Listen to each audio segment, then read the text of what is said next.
നമ്മുടെ diamond cost Blasters വിട്ടു, അതിൻ്റെ ചർച്ചകളാണ് ഇപ്പോൾ നടന്നുകൊണ്ടേയിരിക്കുന്നത്. എന്തായാലും ഒരു എക്സാമിൽ പറഞ്ഞ കാര്യം നമുക്കൊന്ന് നോക്കാം.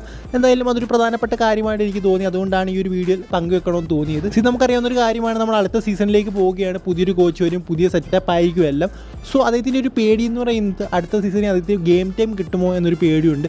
അതാണ് ഒരു മെയിൻ കാരണം, അല്ലെങ്കിൽ ഒരു 50% ഒരു കാരണം അതാണെന്ന് പറഞ്ഞു കേൾക്കുന്നുണ്ട്. അതായത് നോവ വരുന്നു, ലുണ വരുന്നു, ഇനിയൊരു താരം കൂടെ ഒക്കെ വരുന്നു. സോ അദ്ദേഹത്തിന് വിചാരിച്ച ഒരു ഗെയിം ടൈം കിട്ടില്ല എന്നൊരു പേടിയിലാണ് അദ്ദേഹം. പേടിയെന്നല്ല, അദ്ദേഹത്തിന് ഗെയിം ടൈം വേണം, അതാണ് വേണ്ടത്. സോ അത് കിട്ടില്ല എന്നതുകൊണ്ടാണ് അദ്ദേഹം ബ്ലാസ്റ്റേഴ്സ് വിടുന്നതെന്നാണ് പറഞ്ഞു കേൾക്കുന്നത്. സോ നല്ലവണ്ണം കളിച്ച് ഉറപ്പായിട്ടും പ്ലേയിങ് ടൈം ഒക്കെ കിട്ടും.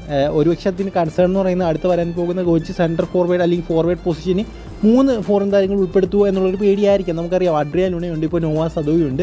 സോ അദ്ദേഹത്തിന് വരുമ്പോൾ അങ്ങോട്ടും ഇങ്ങോട്ടും സബ് ചെയ്ത് കളിക്കേണ്ടതായിട്ട് വരും.